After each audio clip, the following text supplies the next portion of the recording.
South Minneapolis will host events all weekend, marking 5 years since the murder of George Floyd. Yeah, the memorials began today with a moment of silence and then chants that you just heard, that recognizable chant from the unrest that followed Floyd's death. Local leaders and members of the community were at George Floyd Square, thanking everybody for keeping his memory alive. It comes just days before the actual anniversary of his murder, May 25th. Callan Gray joins us now. And Callan, you talked with members of Floyd's family at just some of these ceremonies today.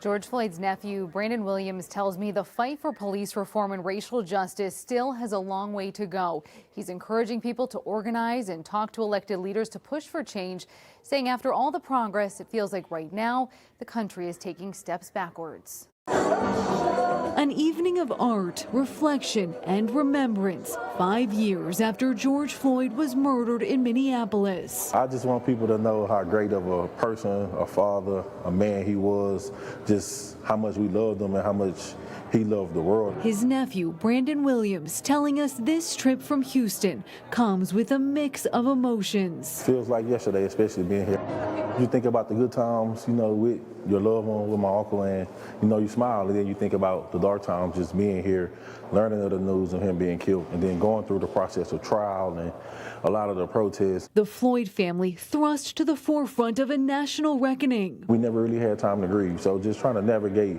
all of those different feelings and emotions. Speaking to those gathered, he shared his memories of the protests, pushing for police reform and changes to address systemic racism. That's a warm feeling to know that you're not alone in such a tough fight like this. Demonstrations that continued through the trials of the former Minneapolis police officers convicted in Floyd's death. Do you feel there's been progress?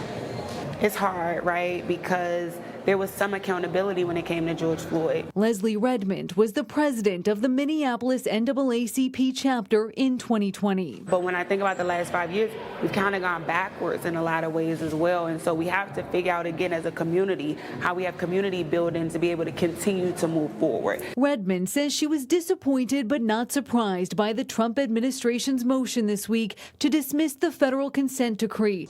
This event she organized, she hopes empowers others to take action as they remember George Floyd. What is his legacy? It's me, it's you, it's us coming together. We got to continue to fight and come together and organize and fight even harder so that we don't have more George Floyds and that we don't let my uncle die in vain and that we continue to keep his name alive and his legacy alive. May 25th of 2020, the world changed and he shook the world. Williams was joined by other family members this evening in town for the events to honor George Floyd. Sunday will mark 5 years since he was killed. Governor Walz has already declared the 25th George Floyd Remembrance Day. Kevin? Callan Gray reporting. And businesses aren't the only ones struggling after Floyd's murder. Please join us Monday night at 6:30 for a special report. George Floyd, 5 years of change and challenge.